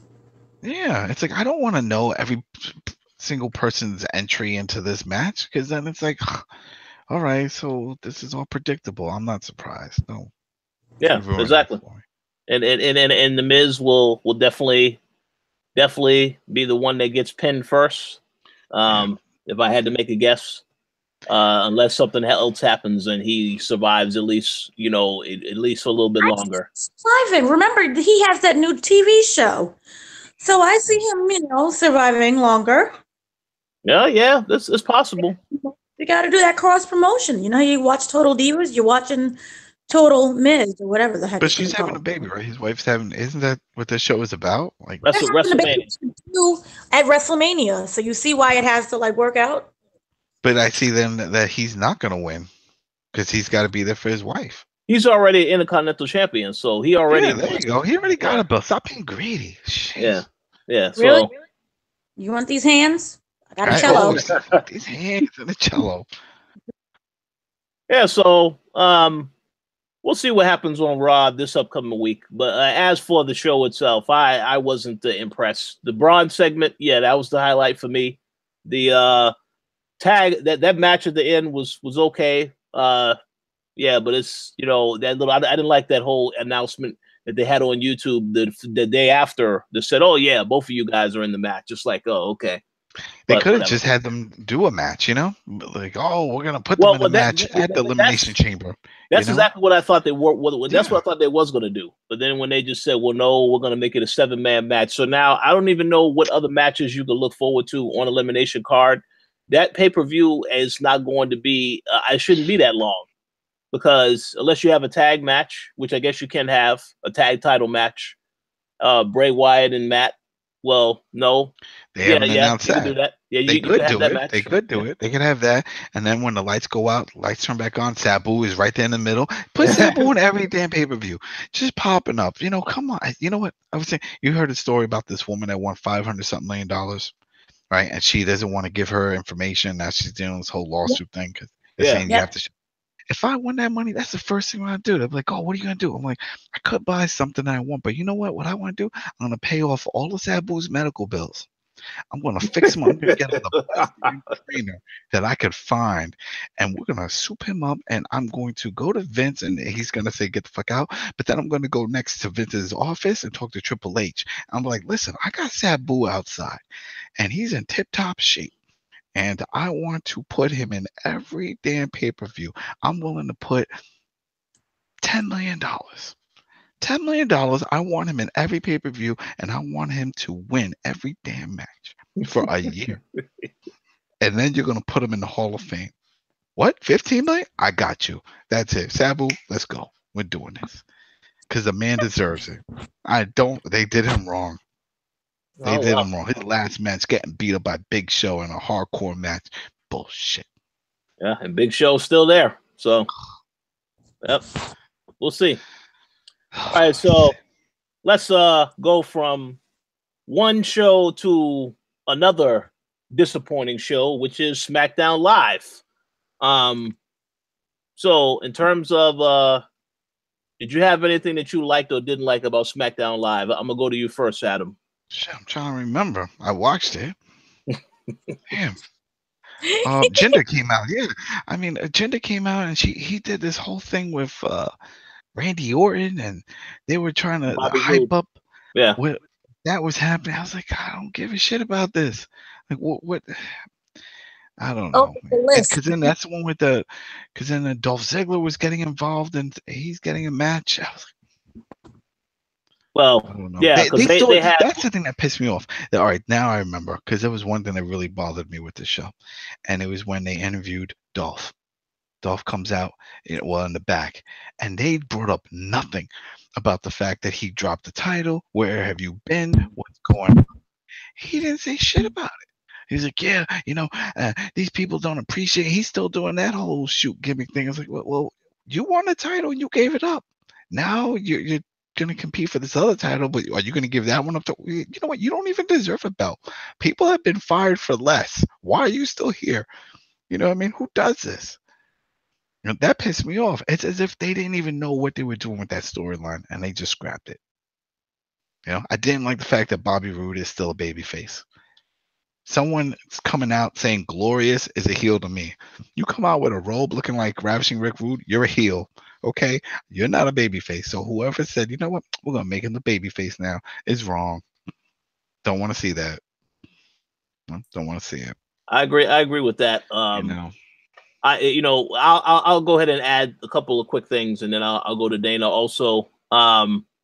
So you mentioned the Bobby Roode thing. Yeah, I know now they're setting up this whole U.S. title thing. So Bobby Roode, Randy Orton, and Jinder were probably going to be involved in this. And, I really also have to agree. I don't know why Bobby Roode is not a heel, because he was a better heel in NXT. I mean, it feels weird that he's a face, or perceived to be a face. I get it. I guess because the theme song is over. Remember, everyone's cheering and singing along and stuff. Yeah. So maybe they're like, oh, he's already a babyface type of thing, But it doesn't pan out for him. I mean, people did the woo and all that with Ric Flair, and he was a heel. Yeah. You could still do that, with him. I mean, I think everything he even said, even when he does a sort of a slow two-step, and he said that Flair has been guiding him on how to be a proper heel when it comes to respect. So just have him be a heel. He plays better as a heel. He spent years in Impact as a heel. Yeah. Well, I'm guessing I guess they'll explore that later. When he'll do like a turn at a later point. But the whole U.S. title thing is, I'm not really looking forward to that. He messed up on one thing though when he talked about that. When he was like, "Oh yeah, like what Cena did," and opening. But the thing is, with Cena, a lot of those guys, that was like the portal in from NXT. Remember, a lot of guys were coming in. That was their first match. They were like, "Oh wow, look!" That's why people were surprised who's going to come out. You know, I don't think they're doing it this go around. This go around is going to be, you know, guys that are already there, and that's fine. But it doesn't add any additional excitement. You know, it was exciting when Kevin Owens came out and said, "Yeah, I'll do it," and people were like, "Oh!" And that was an amazing match that they had. You know, and they continued on to be an amazing feud. That's true. That's true. So I'm not really sure what's going on with that. I definitely want to say something on, as you mentioned Ziggler and this whole thing. Now, when they started the show, just as a quick recap, we had the fact that Baron Corbin was supposed to face Ziggler, but you had Sami Zayn and Kevin Owens attack both of these guys to try and prevent that match from happening. And then as a result, they then got put into matches later against each guy, and they both lost. So now it's a fatal five-way. Now, what I don't understand in the logic of the storyline, or the lack of logic, is they have that SmackDown top 10 list. And that list is supposed to be for people to get opportunities moving forward. None of these people were on that list. mm-hmm. So I don't understand. And the other thing is everybody on the list is also a face. They brought that up in the whole gender when gender was talking. It up. Yeah. Which so now we know it is only serving a storyline purpose at this moment, because only faces are on that list, no heels whatsoever. So that's a little ridiculous. But I, you know, in regards to the whole thing with Baron Corbin and Dolph Ziggler, you know, I don't really know why they added more people to this match. Essentially, we already know that there was news that came out before Shinsuke won the Royal Rumble that there was supposed to be a fatal five-way at Fastlane, and it was supposed to be AJ and Shinsuke Nakamura in the match, and Randy Orton also. So they switched out Randy Orton and Shinsuke for Baron Corbin and Dolph Ziggler to keep the match the same, but they just have different people there. I just don't get why they're just bunching all these people up in one match. Like, what is this? I mean, how many other matches are on this card? Because, I mean, if you're putting everybody in these big bunches like this, then what is it, 2-3 match pay-per-view, and that's it?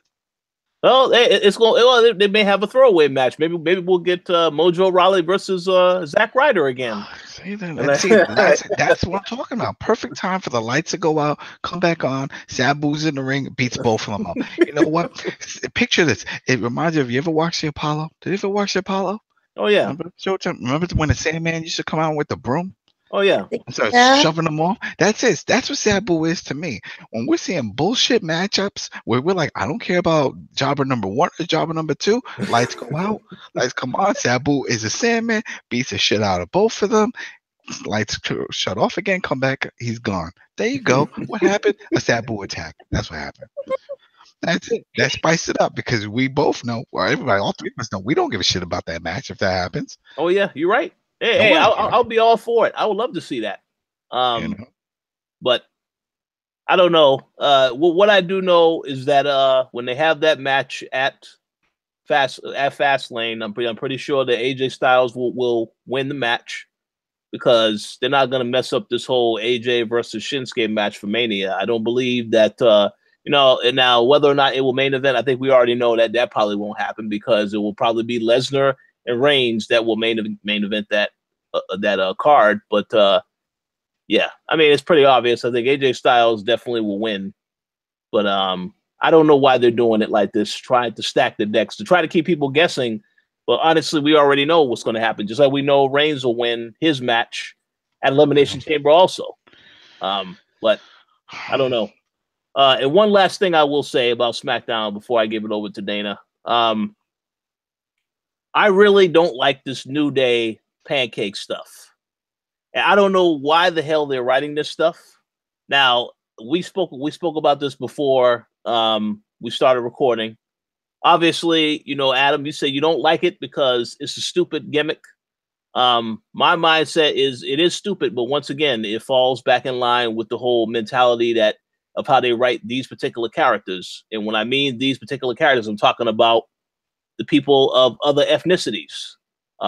New Day, black guys, they always got to dance, you know. And I know the New Day writes a lot of their stuff now.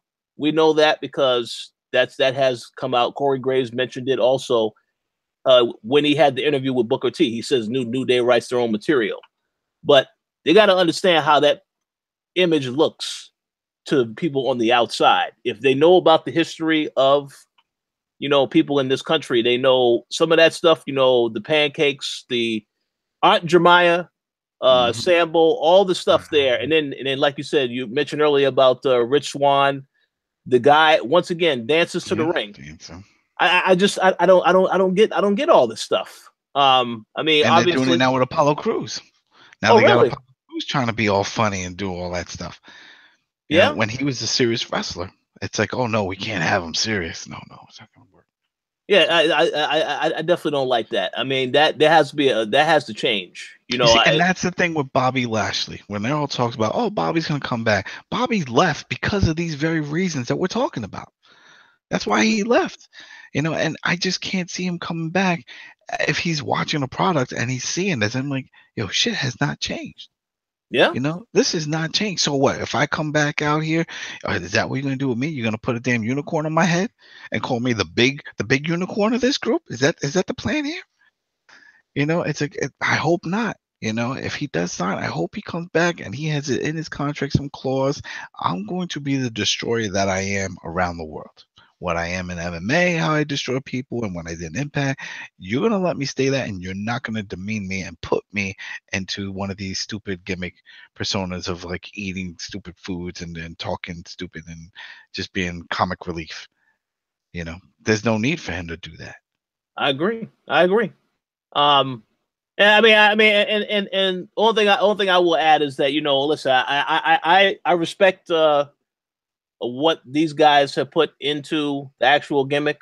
You know, Kofi Kingston, you know, I think about before he was with New Day, and he had, at one point he had his opportunity to try and go after a title. Remember? Oh yeah, boop. Oh yeah, I remember that. I remember he had his little feud with Orton, and it looked good, but for whatever reason they didn't move forward with that. It just to me, I think, you know, the New Day thing, at some point it has to end. I want them to end it, and I want them to split these guys up and have them do their own thing. You know, Big E obviously could do more in the singles picture, but I don't know what they're going to do in Kofi also. But man, they've been together longer than the Wyatt family. Yeah, they have. And I'm like, man, the Wyatt family, I still think could be going on right now. You know what I mean? It's like they didn't have to break them up. Well, honestly, if it was, you know, I think Bray Wyatt would be in a far better place now than on his own. Braun Strowman's doing totally fine on his own, but the others, yeah, and then of course Dana's favorite tag team, the Bludgeon Brothers, they would be doing a lot better too if they were still the Wyatt family. Well, say what? Don't forget Randy Wyatt. Oh yeah, there you go. So I don't know, but just with New Day, you know, I feel like at some point they need to end this, because the writing is, I mean, it's not really funny to me anymore. I'm tired of this team, and they need to change. If they can't come up with any other material that actually is interesting. I mean, the pancake thing is stupid though. It's stupid, but I mean, I don't see them getting splitting up only because of merchandise sales. They sell a lot of merch. You know, they sell a lot of those unicorns, and they sell a lot of all the T-shirts. You know, people buy into that. They like it. The kids like it. People, the young kids don't see the harm in it. It's the adults that see it. Mm-hmm. You know, the young kids just think it's funny. You know, they're like, oh, this is silly. This is funny. This is what the trends are. You know, unicorns. Everybody likes unicorn. That's what they're doing. But then it's the adults that see what's wrong, because the adults that have been watching this product for a long time, especially the way WWE produces their product, and see the pattern. Mm-hmm. Like, oh, here we go again. Just like with Jinder, oh, the Indian guy, the evil Indian guy. Okay, we get it. You know, the only person that I think that's sort of breaking that whole chain is Shinsuke, and that's only because he's over with the crowd. They cheer the shit out of him, you know. But I think if they didn't have if the crowd wasn't behind him, he'd be the evil Japanese guy. Yeah. You know? Well, they tried to make him, remember, during the whole Jinder Mahal thing, when he was making fun of how he looks, how he speaks. Mm-hmm. Yeah. Backfired because of the crowd. You know, but that's the thing. Again, that we all see it. That's Vince with his old mentalities. Times have changed. Yeah, you know what I mean? You can't keep going back to that well. People have moved on. People are more aware. There's a lot of movements going on right now. There's a lot of things that they pulled back then that would never fly now. Triple H getting into a casket, having dry sex with a dead body would never happen now. Would never happen now. You're right. Hey, they did what they had to do to get them ratings. That's what I'm saying. All those, I mean, I still don't see the big issue. I mean, yeah, I see an issue, but I mean, I miss color. You know, I miss seeing some blood in some of the hardcore. The fact that they even have Extreme Rules and there's nothing extreme about any of those damn matches sucks. Just change the damn name. It's not Extreme Rules. Yeah, you know, you're I right. don't, I'm there. I'm looking. I'm like pausing the screen, looking at the rope. That's not barbed wire. Let me see. No, that's not barbed wire. No. For me, even Ambrose shined during those like the real Extreme Rules. Yeah. When he was back. You know, and I get it. I mean, they were like, "Oh, we don't want our athletes to get hurt." Well, then don't call it Extreme Rules. Call it something else. You know, Super Lane. I don't give a shit, but don't call it Extreme, because when you say that word Extreme and Extreme Rules, we start thinking of the old school days. Yeah. You know, we start thinking about the ECW days and all the craziness, and even when it was just WWE guys going on. Remember Edge and Christian, and when they had Mick Foley and Cactus Jack and all that craziness, flaming tables and bringing out a chainsaw and all that. That was nuts. We don't see anything. Well, they even allowed Cena to be part of it. No. But then again, like what I just said, all those names I mentioned all got taken out due to injuries. Christian, injured. Edge, neck injury, same thing out. Mick Foley, a shitload of injuries. You know, and the only one that's old that's still doing Terry Funk, like 80-something years old, still doing chair shots and moonsaults off the top of ladders somewhere in Europe. He's crazy. That dude still keep going. Whatever. He's just nuts. But yeah, Terry Funk is the only one still doing all that stuff. Yeah. Well, but we'll see. Okay, Dana. What are your thoughts on SmackDown, as well as all the stuff that we've been talking about with the show? Well, I don't understand what they're trying to do with that whole ranking system. I thought it was just stupid. And no one's even paying attention to it.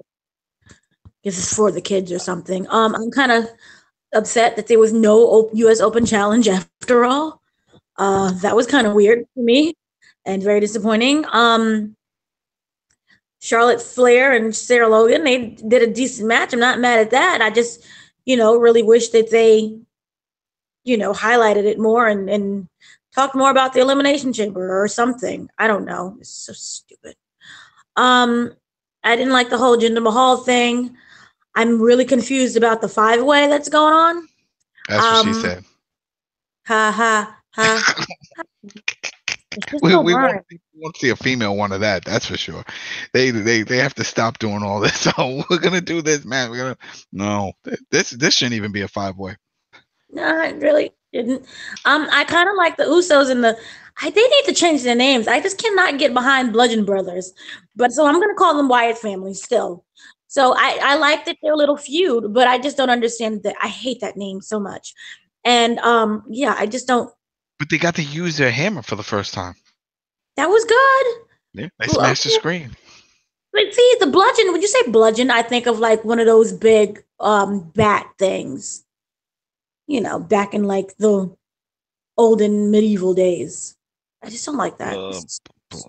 Oh, you mean like And it was a rubber sledgehammer, by the way. Yeah, it's hard rubber. You mean a club?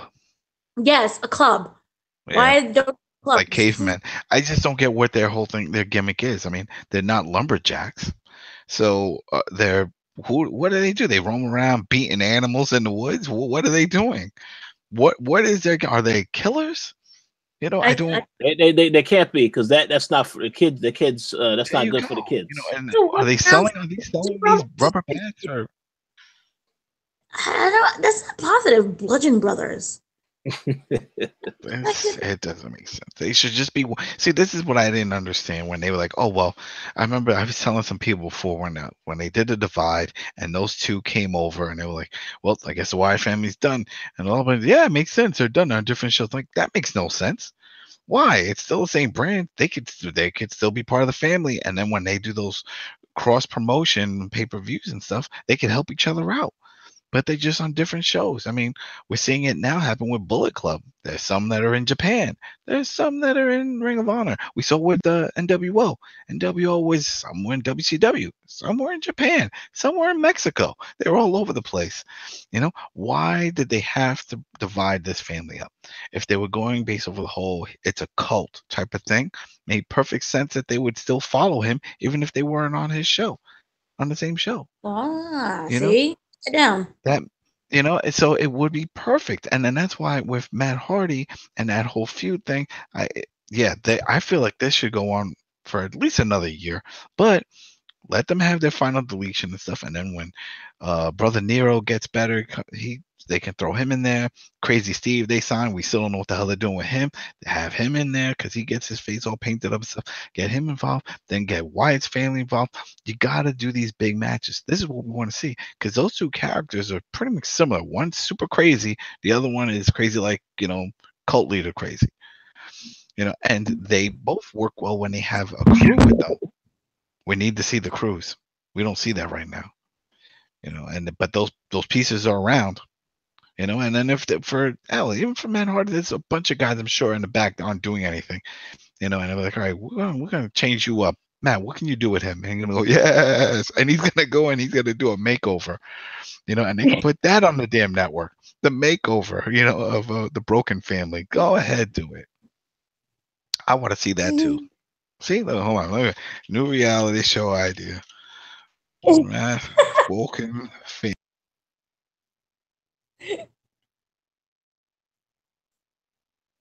Yeah, he was typing and he muted himself. He muted himself. Well, there you go. That's what happened. See, so people watching, I really am typing this shit. So don't worry, I'll post this. So yeah, it's too much. But yeah, and I'm just wondering if like the 5-way is gonna bring us any step closer to the whole Shane Bryan possible feud match. I don't know. I'm trying to think of something for them to justify this. Man, did you just say that? Are you one of those people thinking that Daniel Bryan's really gonna wrestle again? Didn't we talk about this? I know he's not, but I need something. You interview him? You interviewed the dude. You know firsthand it's not happening. I know. But I just don't understand why this 5-way is happening. I don't understand what they're trying to do. So I'm coming up with anything. The thing that is just absolutely ridiculous about the 5-way is that there are certain people in that match, they have no chance in hell of winning. Dolph Ziggler and Baron Corbin, of course these guys are not going to win. They're going to give them the title? No. And if they was going to do this thing where it's a quick title swap, I don't really think they'll do that. They know everybody wants to see AJ and Shinsuke, so I don't get it either. If they're doing that to try to throw people off, to make it, no, AJ Styles won't win. We just want to throw it off so to make people think that it's not going to work. Yeah. You never say never because remember Corbin had the Money in the Bank thing. Yeah. So, yeah, and he only lost that because he screwed up because of his own personal stuff behind stage. John Cena. Yeah, but thing is, this AJ Shinsuke, that's money. People want to see that. You know what I mean? So if they take that away, they're shooting themselves in the foot. Unless they do something like what we saw that they did last year, where they changed hands in Madison Square Garden at a house show, remember? But then they switched it back again. But it was just to get that buzz out there that anything can happen at a live show, so go to a live show. So maybe because we know it's so predictable, he loses it, but he'll win it back at the next Raw. I mean, the next Smackdown. That's possible. Yeah, that's possible. Just throwing that curve, but still, it doesn't really do much. I mean, you get that wow factor for what, 2 nights till Tuesday. That's true. But man, Daniel, you still shocked me with this whole Daniel Bryan thing. I can't believe you feel like that is never gonna happen. That is never gonna happen. Like when I remember when people were showing betting odds and stuff. Oh, he's gonna be in the Rumble. I'm like, Jesus, must be the high guys, like the people that just smoking all day. Looking at his posters and wearing his T-shirts, thinking he's coming back. He's coming. These are the same dudes that come out all the time chanting CM Punk for no damn reason. You know, it's like he's not coming back. Don't you understand? The fool left on his own terms. He don't want to be there. You're chanting for somebody who don't want to be there. I just don't get it. You don't go to your job and your buddy Bob quit and tell your manager, "What about Bob? Huh? What about Bob? Yo, Bob left. Why do you care? I didn't fire Bob. Bob quit. I know, but you know. No, I don't know. You know what? You're fired. Get the fuck out. Go find Bob. You know, and that's the thing. Punk's busy doing shit, so I don't get that. But yeah, I put them in the same boat. People chanting for this Brian thing because the guy's hurt. The doctors won't let him. Vince definitely isn't going to let him, you know. And if he wants to wrestle, they'll be like, all right, go wrestle outside somewhere else. But if you get hurt, it's seriously hurt, then that's all you. You know, we'll probably put your sad documentary on the network. You could sign that contract. We'll do that, you know, but no. Think about your family. You know, he could say he's young. They said that's what's going on with Paige. That Paige is still in disbelief. Yeah. You know, that she can't. And I get it. You're young. You just don't think, you know, when you're young, you think nothing can happen. Oh, I break a bone. I'll heal up. I'll be straight. I'm cool. You know, until they say, no, this is it for you. Paige is in disbelief, but she has returned to her rock star boyfriend trends. So that's what we do know. But as long as she goes on. Yeah, and no recording this time. No video recording. Well, it don't even matter because even if they say, you know, let you go, at least she knows she has a future in a different film industry. So it's still good. You know what I mean? So someone should like put a hand on their shoulder and be like, listen, yeah, you can't wrestle here, but there's other ways you can wrestle. You know, and like, oh, really? Yeah, you know, call this number. You know, but you know, they just have to wake up and be like, yeah, it sucks. Injuries suck. You know, we see it with pro athletes all the time. You know, people taken away too soon. Randy Moss too soon. You know, a lot of athletes get hurt. It sucks. Mm-hmm. You know, but that's part of the game. You know, you go in there knowing that. And they just can't, especially WWE, with the way they are with concussions and all that, they can't take that chance no matter how many people chant. They're not going to put his life in risk because you know what will happen? This is what's going to happen. If he does come back and they can try to be safe as much as they want, freak accidents happen. We've seen accidents happen all the time. Look what happened with Paige. That kick to the back of the head. Sasha didn't mean to hurt her or anything. Just hit her the wrong spot, triggered it. You know what I mean? Accidents happen. Then what? Then everybody's going to be looking at WWE. Why'd you do this? Your doctor said no. Yeah, but he had his own doctor say no, but your doctor said no. Why? You knew he had a neck injury. Then he's going to get some shady lawyers like, you know what? We could sue them. Yeah, but I want to, you know, you shut up. We are suing them because they still put you in the ring. They put your life at risk. And then it's going to be a whole mess. Can't do it. Or worse, he gets paralyzed in that ring. Accident happened, God forbid, and it's against Shane. Then they'll look at Shane like, damn, Shane don't really know what he's doing as is. He hurt him, and now this dude's paralyzed. He had a new baby. It's a mess. Yeah. So all this stuff's like, I'm not even in the biz, and I see all this flying in my face. I can just imagine with Vince, Triple H, all them seeing all that shit flying right in their face, saying, no, we don't want that. We don't want to see it. We don't want to be part of it. We don't want none of that. You got a job. We're paying you. Your wife is working. We're paying you. Your merch is still selling. Don't know why, but it is. Listen, you are good. Everything is good. You know what? How about this? Train your daughter. When she gets up, look, we got women's division. We could bring her, spit out some more kids. We can work with them too. You know, we can do this. Not all of them are going to turn out like Axel. What a shame. But everybody else is working out. Randy Orton working out. So maybe your kids can, you know, continue the legacy. Think positive. Yeah. Well, we'll see. We'll see what happens. Yeah. We'll see. So, you had any other thoughts on SmackDown, Dana, or are you good? I'm good. I'm good. Okay. I thought it was very disappointing. I don't understand what's going on. but you know, I'm alive. Yes, absolutely. Okay, so briefly, because I know I didn't see it. Do you guys have any thoughts on 205 Live? Loved it. Loved it. Oh, I okay. loved it. I So just love all the matches. Shit, there was only two. It was Drew Gulak and Tony Nese. But you know what? That was the Gulak and Tony Nese from the Cruiserweight Championship. That was it. The true Cruiserweight Classic. It was fun. It was great. They squashed both gimmicks doing the bullshit. Yeah, Tony Nese does the 8-pack, but I mean, you can't hide that. That's not a gimmick. He got it. God, that's it. You know, but Gulak didn't come out with the sign, you know, and do all that BS, you know, with the spreadsheet. Came out and they put on a great match. You know, they really went at it. Those guys have been going at it for years in the indie scene, so we got to see that again, and that's a good sign. You know, and that was another wake up call of like, all right, this is a change. You know, it's like all old gimmicks washed out. Now we're watching these guys actually work. You know, and then they said the same thing for what you call it, the British dude. Oh man, I'm drawing a blank. The one with the umbrella that stole it from Marty Scurll. What's his name? Oh, you're talking about Gallagher. Gallagher. Yeah, Gallagher came out talking to a little backstage promo, and then Maverick, the new GM, comes up, says, "Hey, what are you doing? You're not dressed to wrestle." He's like, "What? He's like, no, you're here to wrestle. This is not wrestling gear. Next time I see you, I want to see you in wrestling attire." You know, so that's squashing that. You know, so he'll probably come back with the colorful shorts that he used to do before. Mm. You know, so it's good. I like these matches. I like the fact they're getting time to work.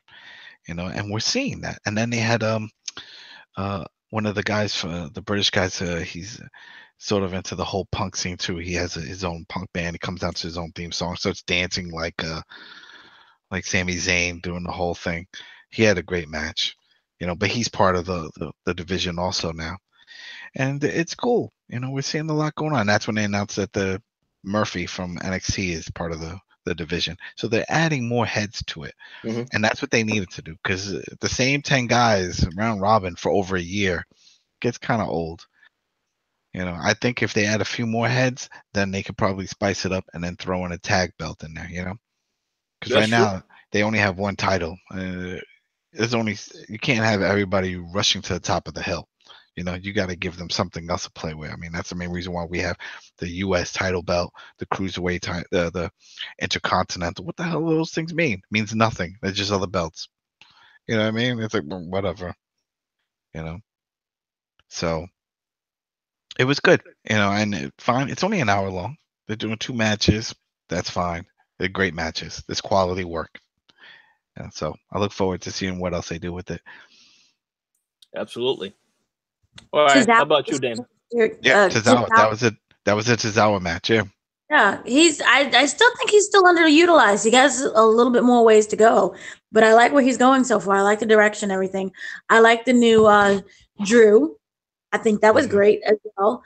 I like the match. All the matches were really great. Yeah, it was really short, but it worked, and I like the tournament. And it wasn't disappointing. Everybody, you know, they finally wrestled. So it's nice to see actual wrestling. You know, I was thinking also about this whole tournament thing, and we love tournaments. Everybody loves tournaments. Doesn't matter what sport. Everybody loves the damn things. We love to watch it. That's why our playoff system works so well in all the other sports. And Europe doesn't do that. They just do a point system. But why don't they continue this? So let's say the tournament's over. Guy wins the belt. Okay. Well, now we have another tournament to see who's going to be the number one contender, as opposed to just saying 2 guys and the winner of that becomes the number one contender. You know what I mean? And just keep going from there and always do that. There you go. I'll write that shit down there. Tournament for every 205. And I also like new the Gallagher being like, you know, darker. That's very good. Thing that we need to see, because he's always, you know, light and funny, and so I like that. Mm-hmm. See, so you don't like the light and funny. See, I don't like the light. There you go. Oh, busted. Call Judge Judy. You just got busted. No, I didn't, because it didn't work for him, but it works for Strowman. Oh boy. Light and fluffy doesn't work for everybody. But Strowman, it worked because in that moment, in that segment, it was freaking hilarious. Oh, he came out with a cello, and then he beat them with the cello, so that you can't even complain. You got like No, he got to hit him with it, and that's great. But I just didn't like the whole opening part of that segment of him trying to play it and sing a song. He didn't sing that much of a song because remember his string broke. I know, So but there was no point for that. That's what I'm saying. It's just I'm just saying it worked. You know, he's been showing humor. Remember when he popped up out of the garbage disposal thing, the truck? Remember when he jumped up and was like, "Ah!" But that was to hurt people. That wasn't to like scare them and be like, ha ha. That wasn't a ha ha moment. He was there to fight. That was a humorous type of moment. Him running around and throwing trucks at everybody was still funny. Remember when him and when Roman Reigns and him would get into these matches, and remember when Roman speared his own self into the ambulance and lost the match? That was funny. So he's been involved in very funny situations, and you was okay with it. But that wasn't supposed to be funny. He just messed up a spot. That's what they're trying to say, and he knocked himself out. No, it was funny. You're taking fun out of his misery. The guy got hurt. That was he wasn't intended to do that. You know. So now you know what a funny moment if he looked at the ambulance and went woo woo woo woo woo, and then he goes tackling him like he's a siren. Then I would have been like, now he's trying to be funny. You know, like when Tugboat used to go and do his move and go poo poo. Yeah, okay. We can't take this serious because think about it, if you're really fighting a guy and even if the guy's like half out with his eyes closed and he hears boo boo, he's like, shit, I gotta move out the way. Oh, he's coming. You know what I mean? You're giving it away. Not funny. It was funny. All right. Well, we'll see. Saying that, in the whole skit, he was saying that Elias was being stupid. So therefore, he had to show him how stupid his gimmick was by upping his gimmick. You say that, but then remember just like, 2-3 weeks ago when he got fired, Ron got fired, and he was just beating everybody's ass. Remember in backstage just destroying them. He did nothing funny about it. And then for him to come out and say, you know what, I got my job back. Now I'm going to be humorous. Yo, anybody got a cello? Watch this shit. No, I don't want to see that. Continue on with this monster, storyline. You are a monster. You're supposed to create nightmares. I want you the camera to cut to some kids that we planted in the crowd crying, saying, "Mommy, I want to go home." I want to see that. I want to see that because he's a big, scary looking dude with the beard. Think about it. Think if you were just walking down the street, and then you see this big guy walking like that, even with that getup, with the clothes, and he just goes, "Roar." You're like, oh my God, this is it. Life has ended. Look what I just encountered on the streets. So you got to go with it. Yeah. Don't make him funny.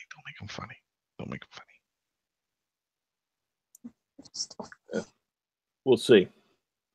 All right. So, any final topics you guys wanted to address before we get ready to wrap up the show?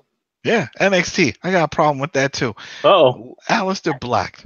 Aleister Black is the next Undertaker. Why the hell are you giving him a mic and having him talk, and shoot him promos like that? I hate it. He came out with a suit.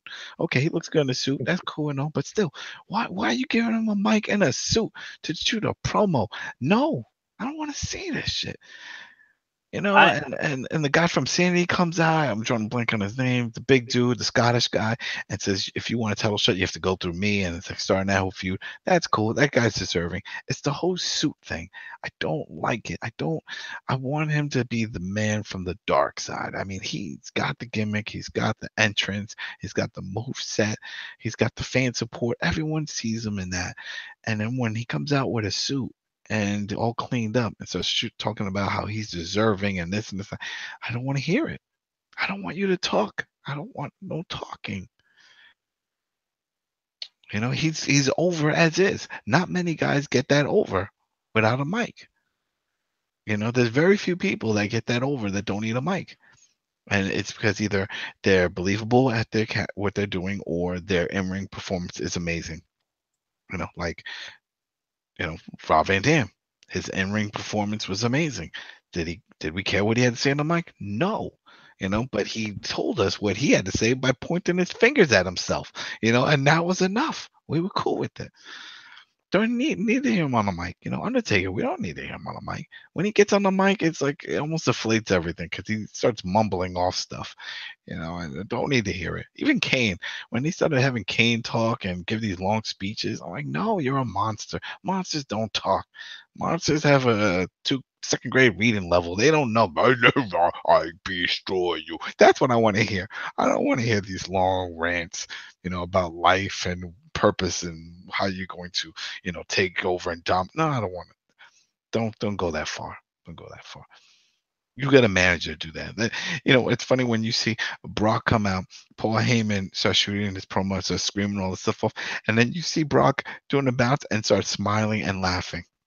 And I feel like that's a legit laugh.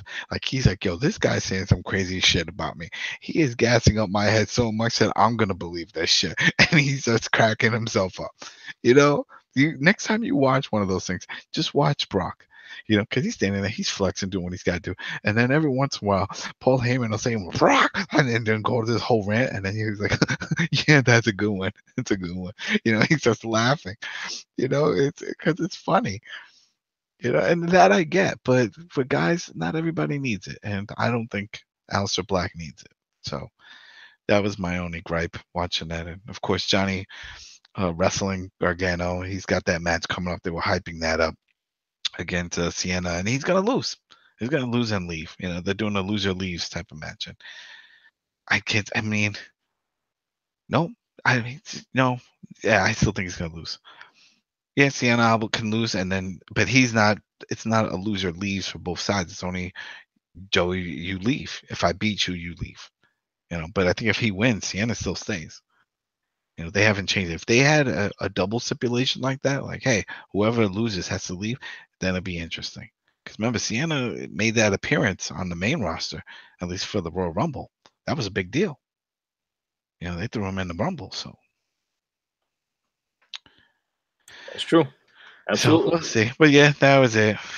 And then we'll see what happens next week. Velveteen Dream is the future. Oh yeah, he is the future. He's the future. That dude he's got it. He's got it. He's got the glow, like from Last Dragon. Everything just seems to be working. You know what I mean? Like his gimmick seems to be believable. It works. He's got the in-ring going on. He can shoot the promos. He's a total package. He's good to go. Yeah, that's it. He's good to go. He's on that assembly line, and we're like, all right, which one should go? Oh, he's good. This one could get put on the shelf right now. It's good. So, but we'll see. We'll see how long he stays there. See what they're gonna do with him. I think they're starting a feud with him and Bates, because the other guy, the British guy.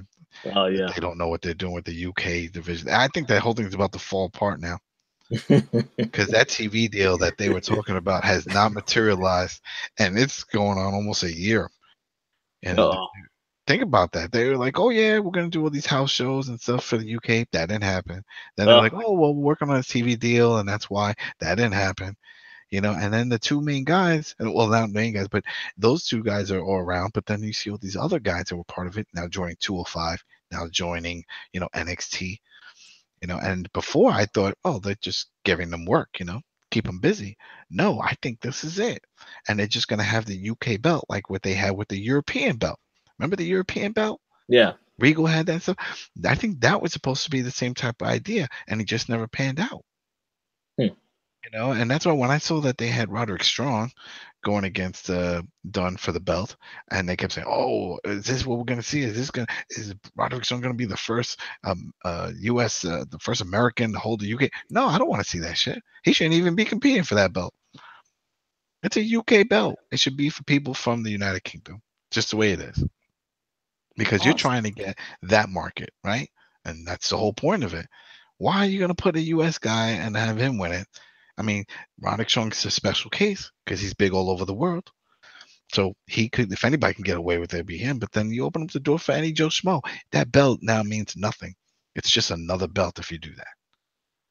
So that's it. That's my rant. There you go. Go watch some Lucha Underground when it comes back. Can't wait. I just want to say really quick, Shayna and Ember Moon, and then Carrie's on, whatever her name is. I don't. Yeah. I like how they're building the women in there. How they've made Shayna like this big bully, and now everybody's fighting back and trying to, beat up on the bully now. So I love that whole thing. What they're doing with her. I love how Ember Moon is still selling that shoulder, and I thought that that's something that should translate over to the women's division on Raw and SmackDown because it's very boring and nothing's happening. So I like that part. And also the mixed match challenge. People still watch it. Yay, charity. But that whole Lana and Rusev thing, it's very nice. It's very quick. It's like 12 minutes total at most. So you guys really should watch it. It's a fun. I know. I was just gonna say. I did see that. Yeah. So that was good. Rusev is. They're actually having Lana wrestle now, which is good. But yeah, I had no complaints about that. But it's not for everybody. I'll just say that. It's like 10 minutes. You guys will live. Yeah. Didn't they say they're going to start putting that on the network? Yeah, it's already on the network. It's on I the think network. do so. I don't know. Maybe I'll just skip over it. I don't think I'm going to watch it. Never mind. I'm not. Nope. There's plenty of other things I could watch. Yeah, it's going to be over soon anyway. So we'll see. We'll see. Oh man, we'll see. But yeah, I think that's it for tonight's show. Then there we go. Party's over. 8 hours in the books. There we go. So Dana, you have any final shout outs that you would like to give? Shout out to everyone in the chat, everyone who is listening, everyone who participates, and shout out to the Koalition. Such a wonderful website. I've never heard of it before. I just stumbled upon it. Yep, it starts with a K, not a C. Don't end up in Gears of War land. With a K. With a K. Yeah. With a K. Yeah, it's a wonderful website. So go and look at it. Awesome. All right. How about you, Adam? Any final shout outs that you would like to give? Yeah, shout outs to everybody listening, watching, downloading on iTunes, just enjoying wrestling, watching wrestling all over the place. Support your local wrestling promotion. You never know, you might be supporting the next future star, or just keep jumping into it. There's a lot of good wrestling out there. If you don't like all the shit you watch on TV, then jump on Netflix, jump on YouTube. There's plenty of stuff out there to watch. We talk about WWE, but there's plenty of other wrestling promotions. Just that's pretty much where everybody ends up. That's where the big stuff happens. But yeah, you can watch some Ring of Honor. There's a lot of stuff happening on there too. Yeah, shout out to everybody in the Throwdown. That's the other podcast. Shout out to Tony. He's 48. I don't know fucking how old he is. 21, 48, 52. The guy, he lives forever. He's an eternal. So 48. That's terrible. He'll always be around. He'll never disappear. Yeah. That's it. Bring back Mordecai. We need that guy. For those who remember Mordecai, that's a whole. Yeah, look him up. That was a sad story with his career. But yeah, and yeah, that's it. Shout out to the Koalition, everybody here, and then have a good weekend. And if you have Monday off, holiday, celebrate it, enjoy it. There you go. Absolutely, yes. Yeah. Shout out to all the people that were listening, the Patreon supporters. Make sure you come back next week because we are going to have a Elimination Chamber prediction show because that's next weekend. So until then, we hope y'all have a great weekend, and we'll talk to you all next week. Yep. Peace.